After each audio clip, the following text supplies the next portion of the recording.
Você vê o cara com problema na dívida, o Fed vai lá e compra a dívida do cara. Mas é o preço no limite, na bacia das almas. Na bacia das almas. Sim. No limite, se você monetizar todas as dívidas de todo mundo a 100, você gera hiperinflação. Aí você cria moeda e dá para todo mundo moeda. Agora, ele não vai acontecer, porque o volume de crédito é tão grande no mundo que não tem banco central que consiga fazer isso sozinho. Então, sim. São 400 trilhões. O Fed fez 8 ou 10 anos de compra de ativos longos e mesmo assim ele comprou o grosso em T-bills, em treasuries. Comprou alguns mortgages, algumas hipotecas. Ele não tem peito para comprar bônus de empresa, por exemplo, corporativa.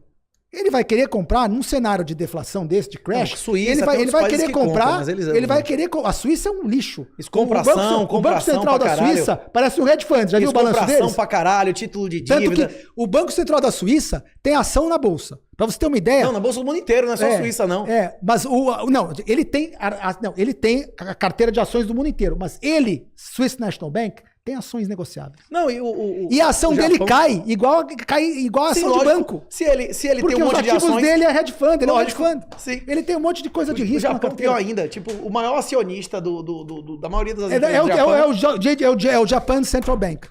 Ele tem 40% do mercado de ações do Japão. Então, qual o valor de uma moeda que tem como lastro um monte de ações? Vai perder valor uma hora. É só a bolsa lá. Hoje o Yen... depois de ser o objeto de carry trade, teve um sell-off do dólar. Mas eles deram para trás e já, não sei o quê. Eles tentaram fazer o jogo positivo. Mas o Yen, no limite, ele vai ter muita destruição de Yen quando começar a ter problema lá. E créditos é uma moeda que tem muito... É usada para tomar empréstimo, Yen. Muita gente toma empréstimo Yen para especular. Entendeu? Por isso que nesse momento, quando dá sell-off, né, quando dá queda nos ativos e tem chamada de margem, o Yen aprecia. Por causa dessas chamadas, porque nós vimos isso lá. O cara pega dinheiro emprestado em Yen, que o juro é baixo, para alocar em outros mercados. Foi o que eu falei, a maioria dos bilionários, a maioria dos caras que tem dinheiro. O Yen sempre teve juro baixo. Então o cara alavanca tudo. Só que o cara vai se endividar onde for barato. Inclusive, os amigos do rei aqui no Brasil sempre se enriqueceram com uma zorra nisso, BNDES, Banco do Nordeste. Aqui eles têm aqui é tudo amigo do rei. Aqui o juro é alto pra todo mundo e baixo pros brother. Baixo pra quem tá lá. É que nem pro Maduro, pra esses caras, foi tudo baixo. Nos Estados Unidos também. Nos Estados Unidos também. Nos Estados Unidos também. A maior trader dos Estados Unidos foi o que eu falei, professor. Por isso. Eu digo, você estuda 30 anos ações, você bate a Nancy Pelosi? Por isso que eu falo, a dominação mundial dos globalistas é dada pelo sistema financeiro, pelo crédito. Eles têm o poder de insuflar quem eles querem, é só dar o crédito barato. E o cara com crédito barato, ele vai sempre sair na frente e vai comprar o que ele quer, depois os preços sobem e penaliza o outro. Então aí, nesse cenário, a principal segurança de uma carteira nesse cenário, não quero desmerecer o Bitcoin, mas pensa num cara como o Warren Buffett.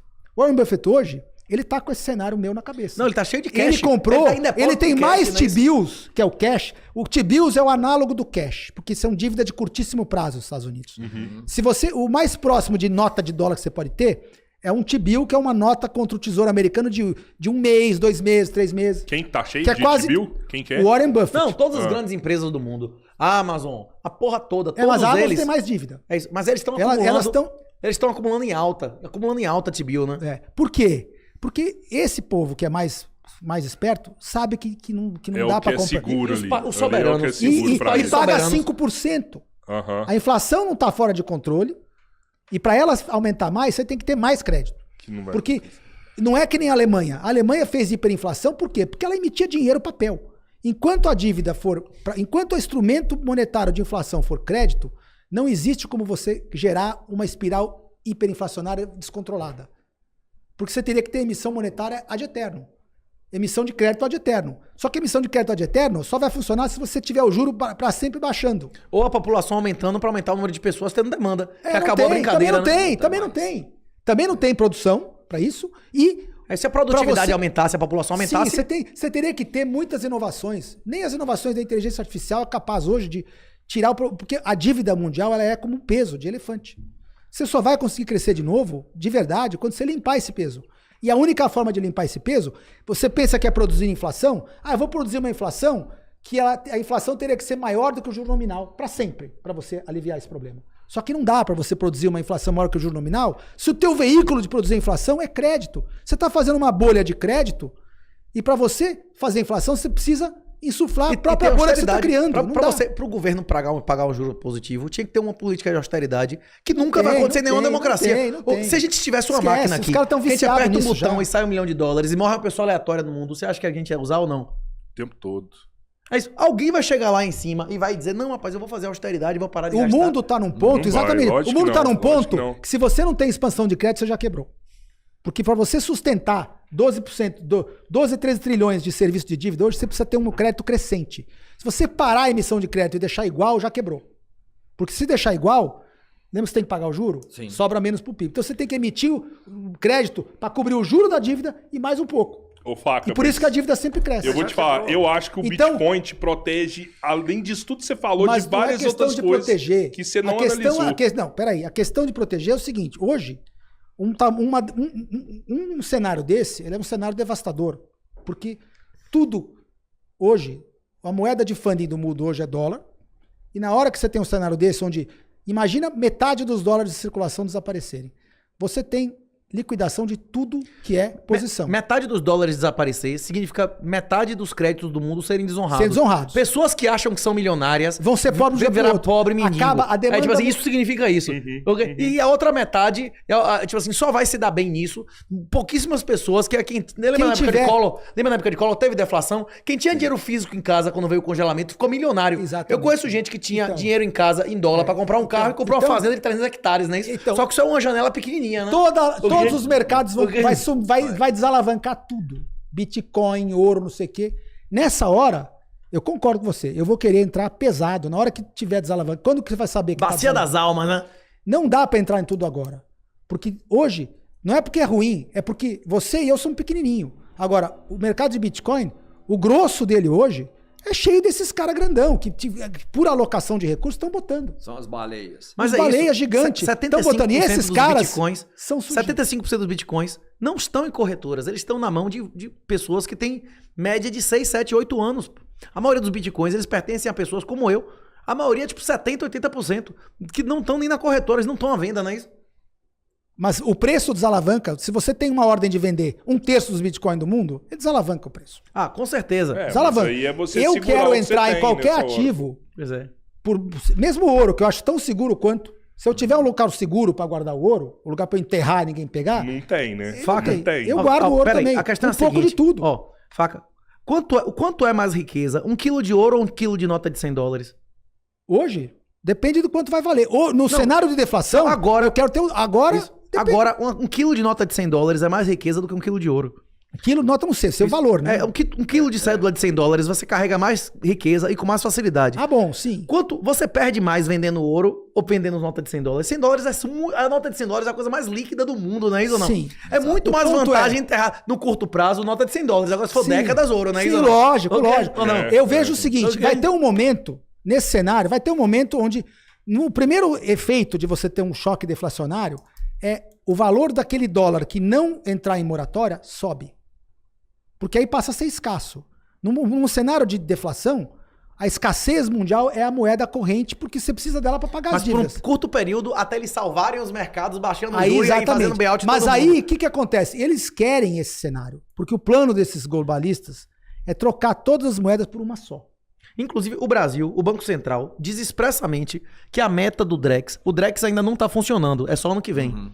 Esse PIX, esse controle totalitário que Bolsonaro disse que é o pai do PIX, né, que é o controle totalitário chinês, foi só a cabecinha que você falou, que a cobra não tem ombro, não é isso? É isso. Ano que vem começa o Drex, que é a blockchain entre os 12 bancos aqui, a máfia brasileira. E o objetivo deles, que tá na internet, isso não é segredo, é acabar a cédula física do Brasil em 2027. Exatamente. Não é 2037, não. É 2027. Não é nem tanto 3 anos. É 3 anos para não ter mais cédula de real. Eu olho isso como um indicador, mas para mim a célula física já acabou, gente. Na prática ela já acabou. Magnata, né? No mercado de 1 bilhão, mercado de 1 bilhão irrelevante, né? Pra analisar, mas não é porque eu sou, não sou também. Não, mas minha riqueza eu consigo carregar em cédula. Para analisar mercado e risco e poder dar recomendação, eu tenho que pensar no cenário de risco. O que move preço? São essas grandes quantidades. Esses grandes movimentos de grandes elefantes que move preço. Entendeu? A atuação minha ou sua não vai mover preço. Mas jogo do bicho ainda usa cédula. Tráfico de drogas, escama de cocaína ainda usa cédula. Enfim, a garota de programa ainda usa cédula, não é isso ou não? Lógico. Mas esses caras hoje, os bilhões que eles têm, estão em ativos espalhados pelo mundo. Não está só em cédula. Eles têm cédula guardada. Mas que vão ser os maiores, os obliterados. Esse pessoal do Legacy, os Faria Limers, em uma situação dessa, e é o seu pessoal que ia sofrer mais. Sofrer, né? O cara que vive de dinheiro, o cara que não tem assets, veja, numa situação dessa perde menos, né? Eu tenho até os dados aqui. Emprego, né? Eu tenho os dados. O Federal Reserve publica no site chamado FRED, Federal Reserve Economic Data, os dados da economia americana inteira. O balanço das famílias e das empresas americanas, os ativos financeiros que eles têm, são o net worth das households, das famílias americanas e das entidades não governamentais, é 180 trilhões. Net worth.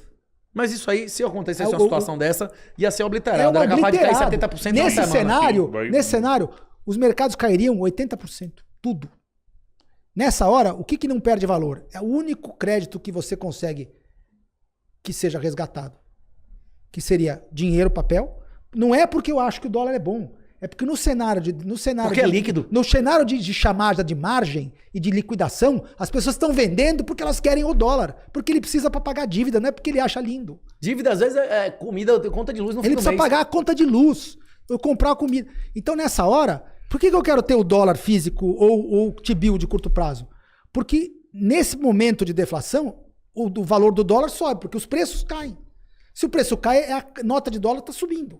Aí, em algum momento que tiver devastado todo mundo, vem os banqueiros internacionais, que para eles não faz falta dinheiro, porque eles fabricam dinheiro. Dinheiro é não, deles. O dinheiro não é dinheiro, a máquina é deles. Não, e a decisão de juro é deles. Eles sabem quando tudo vai acontecer, inclusive. Não pensa que eles vão perder e ficar machucado. Eu perdi, tô zerado. Não. Porque eles os investidores, trouxa, tá zerado. É eles têm a máquina de fazer. E eles não vão fazer dólar. Nessa hora eles vão ver todo mundo quebrado e eles precisam disso. Porque o plano de fazer uma moeda única, você não consegue impor uma moeda única hoje, com o dólar valendo o que vale, com todo mundo feliz, com dinheiro no banco.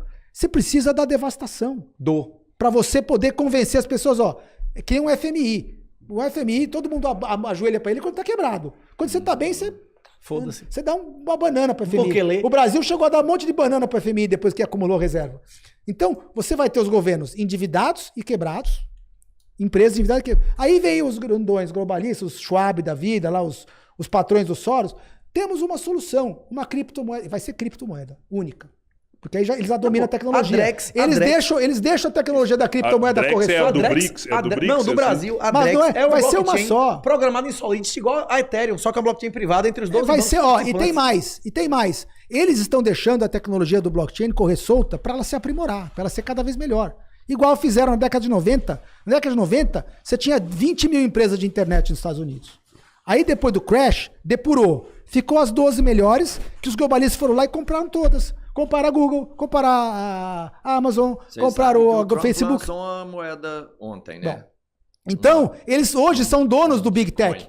Os globalistas são donos do Big Tech. Eles pegaram as 12 que sobraram depois do crash de Nasdaq de 2000, falaram, essas aqui realmente tem tecnologia boa. Compraram o Apple, Facebook, Google, não sei o quê. O Twitter era deles até o Elon Musk comprar.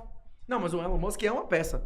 Sim, mas ele não tá com eles, ele vive em conflito com eles. Porque ele tem o apoio do Complexo Militar Industrial Americano, que às vezes se contrapõe a eles. Ele é um asset, hoje, o Elon Musk... Do Complexo Militar Industrial Americano. O Elon Musk é um asset militar, fundamental. Do Complexo Militar Industrial Americano, que não é só militar, é o militar e as indústrias bélicas, que são ali unha e carne com os militares. Elon Musk meteu mais satélites no espaço do que todos 6.300 do que todo o resto do mundo durante 90 anos, bicho. Só em cima do Brasil tem uns 70 satélites agora dele. Tipo assim, todo mundo, o mundo inteiro não botou tantos satélites no espaço quanto o Elon Musk. Então aí, nesse cenário, veja, Tio, nesse cenário... Vai e volta sem estragar. Nesse cenário que eu tô narrando pra você, nessa hora, vai vir esse plano. Um plano de estabelecer... Eles já vão ter dominado o blockchain, porque eles vão pegar o melhor das tecnologias, vão replicar e vão falar assim, essa é a nossa moeda única, nós vamos salvar os governos. Nós vamos te salvar, olha. Vamos te dar uma moeda que vai valer por força da regra que nós vamos impor, vai valer como troca para tudo que você está precisando. E nessa hora... Aí, nessa hora, eu vou pegar o que tiver de dólar ainda, aí eu vou trocar por compra, eu vou comprar o que for. Imóvel, Bitcoin, não sei o que, tudo que eu puder me proteger do Estado. Imóvel é difícil, porque você vai comprar, o cara pode te desapropriar, mas você vai procurar um ouro físico, um Bitcoin, ou alguma coisa que eles não possam pôr a mão. E aí, pode ser que eles inventem uma maneira de... Aí eu te pergunto, eu não sou técnico nisso. Como é que faz para evitar um governo de confiscar ou de querer pôr a mão e tornar ilegal, por exemplo, o Bitcoin? Essa é uma dúvida que eu tenho, que eu sou leigo nesse assunto. Não, eu vou querer comprar bastante uma certa hora.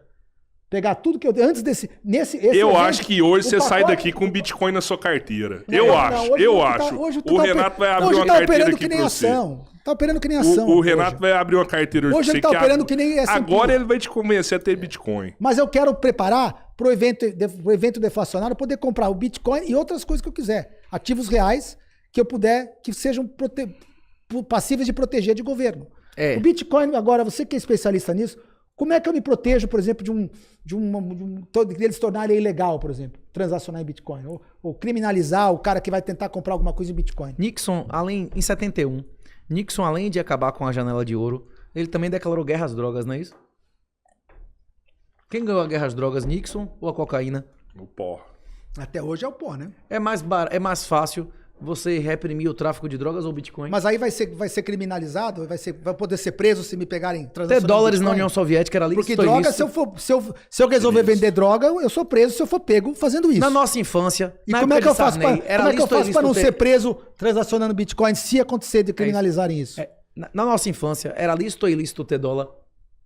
Ter dólar físico? No Brasil nem podia. Era ilícito. Todo mundo tinha, não é isso? Tinha doleiro ou não tinha? Tinha. Todo mundo, classe média baixa, tinha dólar de doleiro, não é isso? Mas tinha época que eles faziam batida em doleiro, tinha época que eles liberavam. Em Cuba, é lícito ou ilícito ter dólar? Todo mundo tem? Venezuela liberou agora, mas passou 10 anos que era proibido e todo mundo tinha, não é isso? Na Argentina, a gente passou 8 anos proibido de ter dólar e tinha mais dólar físico na Argentina que nos Estados Unidos, não é isso? Eu tô te perguntando isso por quê? Porque esses caras globalistas, eles são tirânicos. Eles vão arrumar uma... É que nem a da vacina. Eles prendiam as pessoas porque não tomavam vacina. Mas a hora que eu te chamei no banco... E aí como é que é? E se o cara prender porque eu tô fazendo uma transação em Bitcoin, que é uma transação paralela, igual o dólar era? É mais fácil reprimir o tráfico de drogas, que você tem como reprimir fisicamente, do que reprimir transações de Bitcoin, que são uma coisa que não tem... Não, o cara tem que gravar o cara lá fazendo a transação, pagando outro, pegando a mercadoria, tem que filmar, sei lá o quê. Porque eles vão impor a moeda única que vai ser uma criptomoeda. Vai ser um chip, alguma coisa que eles dão para você usar a criptomoeda ali. Tem muitas pessoas que acreditam que vai voltar o gold standard. Inclusive que a China tá comprando tem os gold bugs também, Mas a questão é a seguinte. Quem tinha cobre na época que a prata começou a circular foi destruído financeiramente. Os países, as empresas e as pessoas que rodaram prata no gold standard, quando o ouro começou a ser usado como moeda, foram destruídos financeiramente. Porque o ouro tem uma inflação menor, ele é mais escasso do que a prata.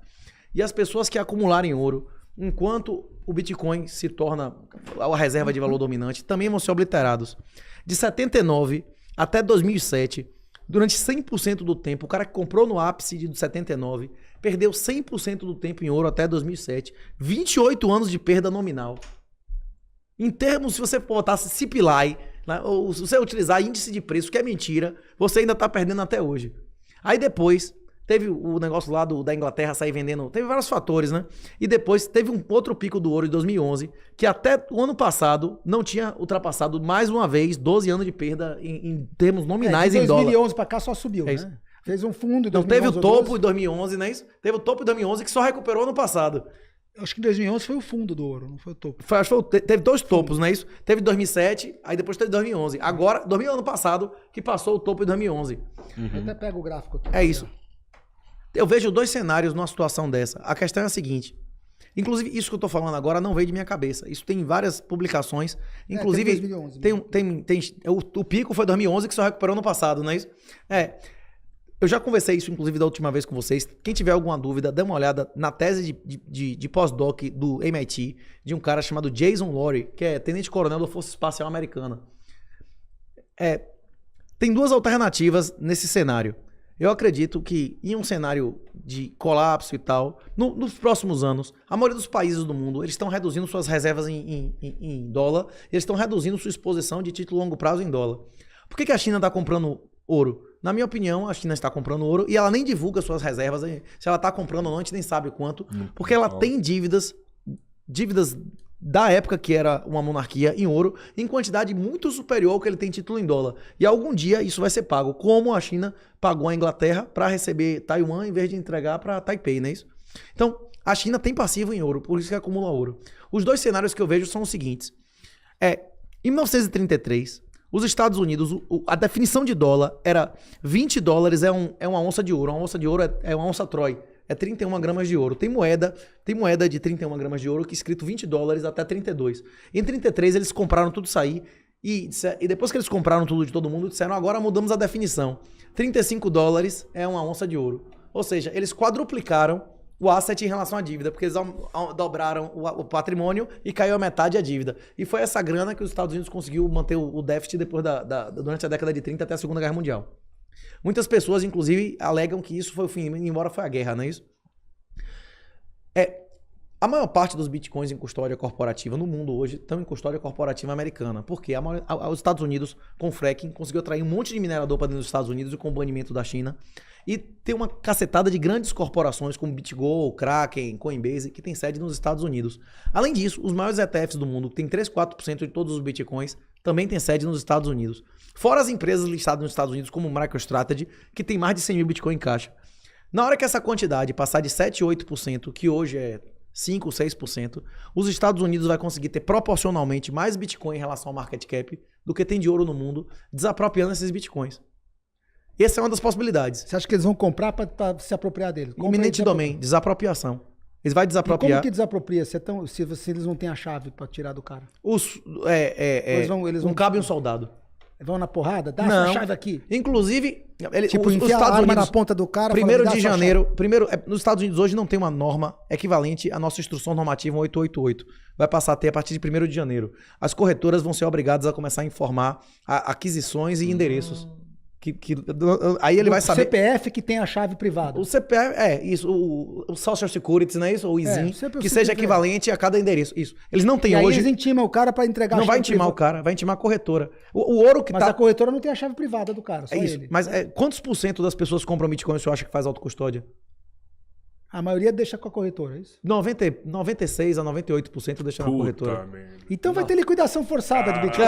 Calma. Então a queda no preço é real, porque eles podem confiscar e forçar a liquidação para baixar o preço para eles comprarem tudo. Se eles quiserem comprar tudo para fazer isso, eles têm que primeiro forçar a liquidação desses clientes, liga nas corretoras e força, liquida, derruba o preço e aí se apropria. Mas aí quem fez a autocustódia foi bom pra ele. O preço cai. O preço cai durante 2, 3 dias, ele entra e no dia seguinte vale 10 vezes mais. Mas depois que o cara vai cair pro cara comprar, mas depois vai subir. Ele cai por alguns meses. Depende do... Ele pode reprimir preço durante... Quanto mais tempo, é mais caro reprimir preço. Né? Porque na correria deflacionária, todo mundo tá buscando dólar nessa época. Tá buscando liquidar, sair vendendo para poder pagar a dívida. E aquela espiral que em 29 levou 2 anos e meio a espiral deflacionária. Caiu de 29 para 32 a bolsa. Mas hoje em dia as coisas são mais rápidas do que antigamente. Comunicação eu acho que não leva 3 anos, mas também não leva 3 dias. É isso. Esse tipo de crash de mercado leva alguns meses. Tem que segurar um mês para todo mundo, para liquidar tudo que tem. Porque quem tiver um pouquinho de reserva, segura. E aí o nego tenta segurar. Aí vai vir alguém falando não pode short sell. Quando o cara proíbe o short sell, sobe 3 dias, depois cai de novo. Manda estratégia. Manda estratégia. O Gold Standard nunca vai voltar. Porque, inclusive, hoje é muito mais fácil falsificar ouro do que no passado. Nós temos minerais hoje, tem técnicas industriais de falsificação que são muito mais baratas do que eram no passado, não é isso? Nunca vai voltar o Gold Standard também por causa da natureza humana. Foi o que a gente estava falando aqui. Você tem impressora que você aperta e morre uma pessoa aleatória, a gente vai imprimir $1 milhão, $1 milhão. Vamos fazer. Mata até as horas, não é isso? Pronto. Tem na obra clássica de Goethe, Fausto, não é isso? Da literatura alemã, 200 anos atrás, já ensinava, o Satanás ensinava a fazer moeda fiduciária. Você dá títulos de ouro, mais do ouro que você tem, você fica rico, não é isso? Toda vez que você dá, o poder corrompe, o poder absoluto corrompe absolutamente, não é isso? Dá o poder do Estado imprimir moeda, provocou as guerras mundiais. As guerras mundiais não teriam 1/10 do escala de destruição que elas tiveram sem moeda fiduciária. Moeda fiduciária dá aos estados o poder de captar sem limites riqueza e aí fazer... O Estado tem toque de merdas. O que ele toca, ele merda, não é isso? Toque de Midas? Toque de merdas, não é isso? De merdas. Tudo que ele toca, ele merda, não é isso ou não? Pronto. Eu chamo de anti-Midas. É isso. O toque de Midas não toca, tudo vira ouro? O anti-Midas, tudo que toca vira... Eu chamo de toque de merdas. Tudo que ele toca vira merda. É isso. Eu sou um pouco mais delicado. É isso. O mundo vai confiar em deixar ouro na China? É a mesma coisa. Você confiaria em pegar um vale ouro e deixar esse dinheiro na mão de Dilma? Jamais. De Janja? De ninguém. Nem de Bolsonaro? Nem de Bolsonaro, nem de Dilma, nem de Lula. De governo nenhum. Não é porque o governo... E não é porque esse governo... Não é por causa da pessoa do governante. É por causa das motivações. Na hora do problema... Foi em 2020. Você acha que os governos fizeram aquele déficit por quê? Foram obrigados a fazer isso. Mas é isso. Aqueles que fizeram 700 bilhões de déficit aqui, porque foi uma avalanche de coisa de fora, foi quase que ordem mundial aqui. É isso.